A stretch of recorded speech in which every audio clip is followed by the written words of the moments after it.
칭기스칸. 그 이름은 단순한 역사 속 한 인물이 아니라 인류 문명의 지형 자체를 뒤바꾼 거대한 힘의 상징이었습니다. 그는 유라시아 대륙을 피와 불로 뒤덮고 인간의 의지 하나로 가장 넓은 제국을 만들어낸 인물이었습니다. 그런 칭기스칸이 누구의 후손인가, 어디서 왔는가는 역사적으로 당연한 몽골 초원에서 시작되었을 거라 믿어졌습니다.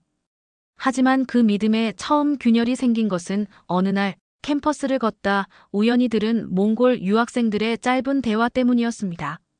알란고아는 우리 모두의 어머니야. 칭기스칸의 조상이잖아. 그 말을 듣는 순간 평범한 대학생이었던 저는 뭔가 이상하다는 강한 직감을 느꼈습니다. 칭기스칸의 10대 조인 알란고아는 누구인가? 그리고 그들의 조상이 정말 유목민일까? 그날 밤 도서관에서 처음 펼친 몽골 비사의 첫 문장. 제빛 푸른 이리와 흰 암사슴으로부터 부르테 친노가 태어났다. 이 문장을 읽는 순간 저는 설명할 수 없는 위화감을 느꼈습니다. 왜 위대한 제국의 시조가 동물 토템으로 묘사되어야 하는가? 정말 그것이 단순한 상징일까? 아니면 잊힌 진실을 덮기 위한 비유일까? 이 작은 의문이 20년 넘는 지적 여정의 출발점이었습니다. 역사의 진실은 때때로 소설보다 놀랍고 인간의 상상을 넘어섭니다. 그리고 이 이야기는 그 상상 너머의 여정, 바로 잊힌 왕국과 잊힌 피의 흔적을 찾아가는 길입니다. 참고자료. 몽골 비사 더 시크럿 히스터리 어브 더 망걸즈 1240년경 기록. 전원철, 고구려 마이너스 바레인 칭기스칸, 비봉 출판사 2022. 금사, 집사 등 중세 페르시아 중국 사서. 학술 참고 서울대학교 외교학과 졸업 전 유엔 체첸 파견 인권 담당관 전원철의 다언어 고문원 연구. 따뜻한 봄날이었습니다. 대학 캠퍼스는 벚꽃이 흩날리고 점심을 먹으러 나서는 학생들로 활기가 넘쳤습니다. 그날도 저는 평소처럼 친구들과 식당으로 향하던 길이었습니다. 그러던 중 옆 벤치에서 들려오는 낯선 말투의 대화가 제 걸음을 멈추게 했습니다. 몽골 유학생들이 나누는 대화였습니다. 알란고아는 모든 몽골인의 어머니지. 칭기스칸의 10번째 할머니였으니까. 맞아. 우리 모두 그분의 피를 이어받았잖아. 아주 짧은 몇 마디였습니다. 하지만 저는 그 대화 속에서 묘한 울림을 느꼈습니다. 역사의 장면이 눈앞에 펼쳐지는 듯한 착각, 그리고 아주 깊은 의문이 뇌리를 스쳤습니다. 알란고아. 그녀는 도대체 누구인가? 정말 실존 인물일까? 아니면 신화 속 존재일까? 그날 밤 저는 평소처럼 돌아가는 길 대신 도서관으로 향했습니다. 그리고 도서관 4층 역사자료실 구석에서 몽골 비사라는 책을 처음 꺼내 들었습니다. 1240년경, 칭기스칸의 생애와 몽골 제국의 기원을 기록한 고문서였습니다. 처음 펼친 순간 전율이 느껴졌습니다. 마치 800년의 시간을 거슬러 과거로 떨어진 것만 같았습니다. 그리고 그 책의 첫 문장을 읽는 순간이었습니다. 제빛 푸른 이리와 흰 암사슴으로부터 부르테 친노가 태어났다. 순간 저는 심장이 멈추는 듯한 충격을 받았습니다. 정복자의 조상이 동물이라니. 이상했습니다. 세계사의 흐름을 바꾼 인물의 시조가 늑대와 사슴이라니. 이건 단순한 신화일까? 설마 중요한 진실을 덮기 위한 비유는 아닐까? 그날부터 제 인생이 달라졌습니다. 책을 덮는 순간 저는 이미 결정하고 있었습니다. 진실을 찾겠다고 알란고아와 칭기스칸의 뿌리를 끝까지 추적해보겠다고 말입니다. 그건 단순한 호기심이 아니었습니다. 마치 운명처럼 주어진 질문이었고 그 질문은 이후 20년 넘는 세월 동안 제 삶을 이끌게 됩니다. 밤 10시 도서관의 불빛이 점점 줄어들 무렵 저는 낡은 책 한 권과 마주하고 있었습니다. 그 책은 1240년경 기록된 몽골 비사. 칭기스칸과 몽골 제국의 기원을 다룬 현존하는 가장 오래된 기록이었습니다. 책을 펼치자마자 첫 문장이 눈에 들어왔습니다. 제빛 푸른 이리와 흰 암사슴으로부터 부르테 친노가 태어났다. 신비롭고도 상징적인 문장이었습니다. 하지만 동시에 저는 어딘가 낯설고 어색한 위화감을 강하게 느꼈습니다. 왜일까요? 13세기의 세계를 호령한 제국의 창시자가 동물에서 유래되었다는 신화적 설정. 단순한 상징일 수도 있겠지만 저는 그 문장에 담긴 단어 하나하나가 사실은 무언가를 숨기고 있다는 느낌을 받았습니다. 특히 그 이름, 부르테 친노. 당시 몇 달간 몽골어를 공부해오던 제게도 그 조합은 어색하게 느껴졌습니다. 순수 몽골어처럼 들리지 않았기 때문입니다. 단어의 구성과 어감은 마치 외래어 혹은 복합어처럼 불균형하게 느껴졌고 그 안에 다른 문화권의 흔적이 묻어 있다는 직감을 가졌습니다. 저는 그 이름을 노트에 적으며 옆에 이렇게 써두었습니다. 부르테 친노 어딘가 이상함. 순수 몽골어 같지 않음. 다른 기원의 가능성. 그 순간부터 제 호기심은 학문적 탐구로 바뀌었습니다. 우선 몽골 내에서도 공식적으로 인정된 몽골 비사의 현대어 번역본들을 비교 분석했습니다. 그리고 놀라운 사실을 확인했습니다. 세계 곳곳의 학자들이 부르테 친노를 동일하게 번역하고 있다는 점이었습니다. 제빛 푸른 이리로, 상징적으로는 하늘이 보낸 정복자의 조상이라는 의미로 받아들였던 것입니다. 하지만 저는 이 통설의 반기를 들었습니다. 정복자의 이야기가 단순한 동물 토템으로 시작될 리는 없다는 믿음. 그 믿음이 제 인생의 모든 것을 바꾸는 시작이었습니다. 부르테 친노. 그 이름은 제게 단순한 이름이 아니었습니다. 그것은 해독되지 않은 암호였고 감춰진 역사의 문을 여는 열쇠였습니다. 몽골어 공부 몇 달 차였던 제가 보기에도 부르테와 친노는 어딘가 어색했습니다. 마치 우리말 속 한자어처럼 이질적인 느낌이 강하게 풍겼습니다. 처음에는 단순히 제 언어 실력 부족이라 생각했습니다. 하지만 뜻을 이해하려고 할수록 오히려 불안한 확신이 생겼습니다. 이 말은 순수 몽골어가 아닐지도 모른다. 더 넓은 문화권에서 건너온 말일 수도 있다. 그렇다면 그 원형을 찾아야 했습니다. 처음 시도한 건 터키어였습니다. 몽골어와 함께 알타이 어족에 속하니 단서가 있을지도 모른다고 생각했기 때문입니다. 그러나 한 달의 공부 끝에 저는 뼈아픈 결론에 도달했습니다. 아무 의미도 없었다. 언어의 뿌리는 그렇게 단순하지 않았습니다. 그 다음은 페르시아어. 그렇게 저는 새벽 5시에 일어나 하루에 2시간씩 언어를 공부하기 시작했습니다. 도서관이 문을 열기 전 문 앞에서 기다리며 책을 읽었습니다. 아랍어는 처음엔 글자 방향도 몰라 한 달 내내 거꾸로 쓰고 연습했고 만주어는 교재조차 구하기 어려워 청나라 실록을 직접 분석하며 독학했습니다. 가끔은 멈추고 싶었습니다. 내가 지금 뭘 하는 거지? 혹시 이 모든 게 착각은 아닐까? 하지만 제 안의 도살인 불씨는 쉽게 꺼지지 않았습니다. 이건 단순한 역사 공부가 아니었습니다. 잊힌 민족의 기억을 되찾는 일, 그리고 우리가 누구인지 되묻는 일이었으니까요. 시간이 지나며 점차 하나의 가설이 제 안에서 또렷이 형태를 갖추기 시작했습니다. 정말 만약에 이 이름들이 고구려나 발해에서 유래된 말이라면 그 가설은 무모했지만 단 하나의 확신이 있었습니다. 언어는 결코 거짓말을 하지 않는다는 것. 이제 제 여정은 단순한 의심을 넘어 하나의 사명으로 발전하고 있었습니다. 오랜 시간 동안 이어진 언어 탐색과 고문원 분석. 그 속에서 저는 점점 하나의 실체에 가까워지고 있다는 느낌을 받았습니다. 부르테 친노라는 이름은 여전히 의문이 많았지만 어원에 대한 작은 실마리들이 조금씩 드러나기 시작했습니다. 우선 저는 이 이름을 음절 단위로 분해해보기 시작했습니다. 부르테 친노. 이 소리가 점점 기묘하게 다가왔습니다. 고구려어의 음운 변화를 적용해보니 불어대절렁 혹은 불어첸노처럼 들렸습니다. 이 단어는 고구려나 발해의 관직 이름과 연결될 가능성이 있었습니다. 실제로 고구려에는 불어라는 관직이 존재했고 대절렁은 발해에서 사용된 고위 관직명 중 하나였습니다.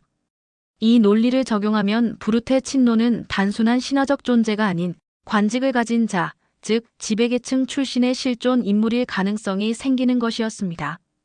그렇다면 그의 아내 코아이 마랄은 어떤 의미일까요? 몽골어로 해석하면 암사슴이지만 고구려 발의 언어로 다시 분석해보면 전혀 다른 의미가 드러납니다. 고아이는 고씨 가문을 의미할 수 있고 마랄은 마이 또는 마임이라는 인명일 수 있었습니다. 결국 코아이 마랄은 고씨 성을 가진 귀한 여인, 즉 고구려나 발의 왕족 출신 여성을 뜻할 가능성이 제기되었습니다. 이 발견은 저를 충격에 빠뜨렸습니다. 만약 이 해석이 맞다면 칭기스칸의 직계 조상은 단순한 유목민이 아니라 고구려와 발해에서 내려온 지배 귀족층의 후예일 수 있다는 뜻이었습니다. 이 가설은 더 이상 추측이 아니었습니다. 언어학적 분석과 고대 동아시아 관직 체계, 그리고 민족 이동 경로를 고려한 결과 이들의 이름 속에는 고구려 발해의 엘리트의 흔적이 스며 있었다는 결론에 이르렀습니다. 물론 가설만으로는 역사를 다시 쓸 수 없습니다. 그래서 저는 이 가설을 뒷받침할 역사적 지리적 근거를 확보하기 위해 발해의 멸망과 그 후손들의 이동 경로를 추적하기 시작했습니다. 역사의 한가운데로 들어갈 시간. 이제 우리의 여정은 고구려의 후신, 발해라는 이름의 잊힌 제국으로 향합니다. 역사의 눈을 들어 우리는 이제 잊혀진 나라 발해를 바라봅니다. 698년 고구려가 멸망한 지 30년 뒤 고구려 유민이자 말갈계 지도자였던 대조영은 흩어진 백성을 이끌고 동북 만주의 광야 위에 새 제국을 세웠습니다. 그 이름은 발해. 중국 당나라조차 이 나라를 해동성국이라 부르며 그 강성함을 인정했습니다. 발해는 단순한 유목국가가 아니었습니다. 상경, 중경, 동경, 서경, 남경의 5경 체제를 갖춘 중앙 집권형 국가였고 고구려 문명의 연장선이자 동북아시아 문화의 정점이었습니다. 하지만 이 찬란한 문명은 926년 거란의 침략에 의해 불씨처럼 무너집니다. 역사에 기록된 멸망이었지만 그 멸망은 결코 끝이 아니었습니다. 바로 이 시점에서 저는 결정적인 자료를 확인하게 됩니다. 금나라의 정사인 금사에는 분명히 이렇게 기록되어 있었습니다. 발해 왕족의 일부가 서북으로 도주하여 몽골 방면으로 이동하였다. 이 구절은 단순한 기술이 아니라 잃어버린 역사적 연결고리를 보여주는 문장이었습니다. 당시 발해 왕족 중 주목해야 할 인물은 대조영의 동생, 대하발입니다. 구당서 신당서 모두에서 실존 인물로 기록되어 있으며 형 대조영과 함께 발해 건국에 기여한 인물이었습니다. 그런 대하발의 후손들이 거란의 공격 이후 북방으로 피신했다면 몽골 초원에서 다시 뿌리를 내리고 왕족의 명맥을 유지했을 가능성은 충분했습니다. 그 가설을 더욱 공고히 만든 것은 몽골 비사 속의 한 지명, 아르가나 쿤이라는 곳이었습니다. 전설 속에서 칭기스칸의 선조들이 숨었다는 땅. 이곳의 실존 가능성을 추적하던 저는 도서관 지하서고에서 운명 같은 장면을 마주했습니다. 정전으로 깜깜한 방 안, 휴대폰 불빛 아래 비친 그 이름. 아르가나 쿤. 언어학적 분석을 통해 이 지명이 고대 발해의 중심부인 압록강, 나군 압록강 일대과 동일 지역임을 확인했을 때 퍼즐 조각은 비로소 하나로 이어졌습니다. 즉 926년 발해 멸망 왕족 북방 이주 아르가나 쿤 정착 칭기스칸 계보 형성이라는 흐름이 정확히 200년의 시간 간극 안에서 맞아떨어지는 것이었습니다. 이제 저는 확신할 수 있었습니다. 칭기스칸의 뿌리에는 발해 왕족 대조영의 동생 대하발의 혈통이 흐르고 있다. 이제 그 후손 중 한 명이 등장합니다. 그의 이름은 알란고아, 그리고 곧 칭기스칸으로 이어지는 위대한 유산의 시작입니다. 그 중심에 있는 인물, 알란고아. 칭기스칸의 10대 조상이자 몽골 민족의 어머니로 불리는 여인이었습니다. 몽골 비사에 따르면 알란고아는 남편 도분 메르겐과 사별한 뒤에도 하늘에서 내려온 빛에 의해 새 아들을 더 낳았다고 기록되어 있습니다.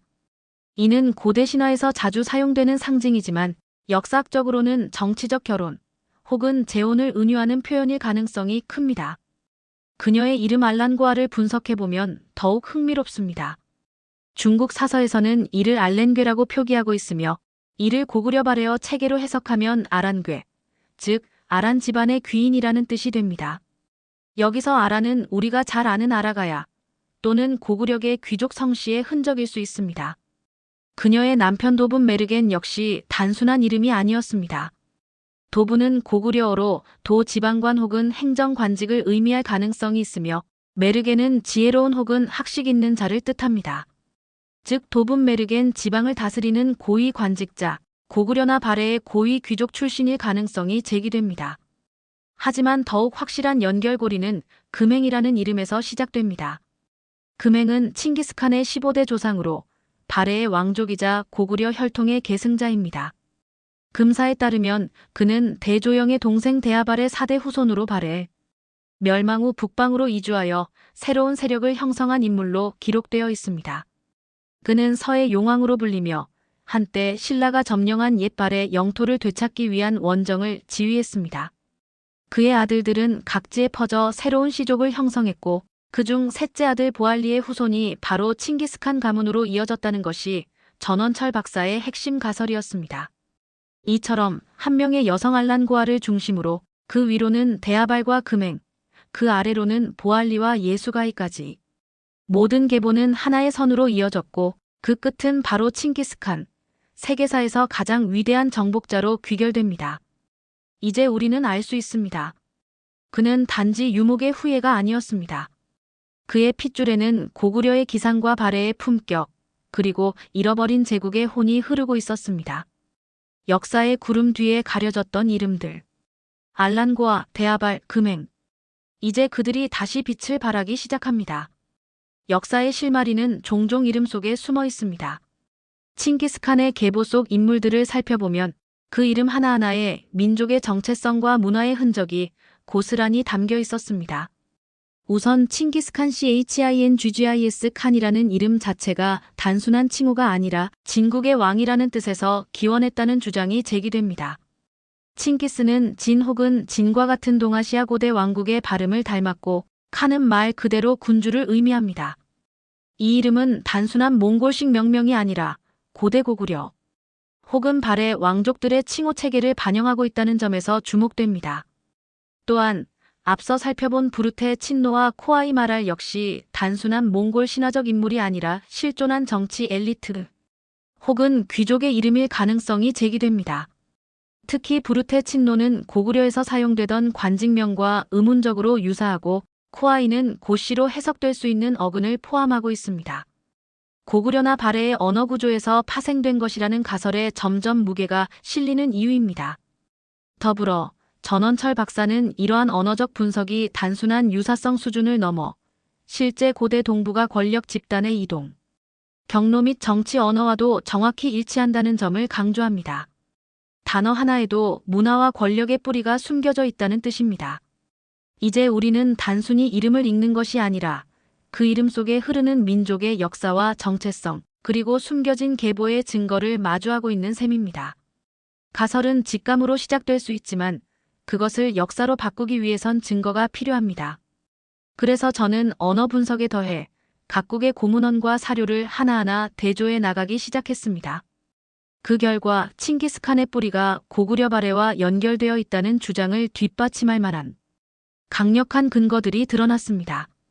우선 페르시아 사서 집사에는 칭기스칸의 조상 부르테 친노가 한 명의 인간, 그것도 몽골 부족의 수령으로 기록돼 있습니다. 이는 몽골 비사에서 그를 늑대의 후손으로 상징화한 것과는 전혀 다른 서술 방식입니다.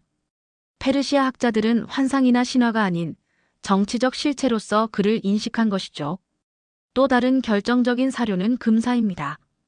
여기에는 발해의 왕족이 멸망 후 북쪽으로 이주해 몽골 방면과 혼인했다는 구절이 명확하게 기록되어 있습니다. 이 구절은 칭기스칸의 선조 데아발, 금행, 보알리 등으로 이어지는 계보가설과 정확히 들어맞습니다. 중국의 구당서와 신당서, 티베트 연대기, 심지어 러시아의 민족보고서에서도 칭기스칸의 조상이 단순한 유목부족이 아닌 기존에 존재했던 지배층, 후손일 가능성을 암시하는 표현들이 여럿 존재합니다. 이러한 다국적 사료의 교차 비교는 하나의 공통된 결론으로 수렴합니다. 칭기스칸은 전설이나 우연으로 나타난 인물이 아닌 고구려와 발해 왕조의 계보를 이어받은 실존 혈통의 정복자라는 사실입니다. 이제는 가설이 아닙니다. 말과 이름 속에서, 그리고 수많은 기록 속에서 그 실체는 분명히 모습을 드러내고 있습니다. 칭기스칸은 단순히 몽골 초원의 정복자가 아니었습니다. 그의 선조들은 한반도 북부와 만주, 그리고 바이카로 인근에 이르기까지 고대 동아시아의 가장 정제된 정치 문화와 전통을 이어온 이들이었습니다. 이러한 뿌리가 있었기에 그는 단순한 침략자가 아닌 국가를 설계하고 운영할 수 있었던 황제로 성장할 수 있었던 것입니다. 이제 우리는 새로운 시각을 가질 수 있습니다. 800년 전 세계를 정복한 인물의 뿌리에서 오늘날 한국인의 정신적 기질과 문화적 역량을 재발견하는 것입니다. BTS, 블랙핑크, 오징어 게임, K-푸드와 같은 문화 콘텐츠들이 전 세계에서 영향력을 발휘하는 지금. 이 문화적 확산력은 어느 날 갑자기 생긴 것이 아닙니다. 그 뿌리는 바로 우리가 잊고 지냈던 고대 제국의 기상과 도전 정신에서 비롯된 것입니다. 칭기스칸의 이야기는 단지 그의 영토 확장만이 아니라 우리 민족이 얼마나 광대한 역사를 가졌는지를 증명하는 거울입니다. 우리는 한때 세계를 호령했던 주인공이었습니다. 그리고 그 정신은 지금도 우리 안에 흐르고 있습니다. 20년에 걸친 여정이었습니다. 26개의 언어를 배우고 수백 권의 고서를 읽으며 수천 시간의 밤을 지새웠습니다. 그 과정에서 얻은 결론은 단순하면서도 거대했습니다. 칭기스칸의 뿌리는 몽골 초원이 아닌 한반도와 만주에 뿌리내린 고구려와 발해였다는 사실입니다. 그의 19대조 대하발, 15대조 금행, 10대조 알란고아 모두 실존 인물로 역사서에 등장하며 이들은 고구려 발해 왕족 계열로 확인됩니다. 그 후손들은 거란의 침략으로 흩어졌지만 몽골 초원에서 다시 나라를 세우고 마침내 칭기스칸이라는 이름으로 인류 역사상 가장 광대한 제국을 건설했습니다.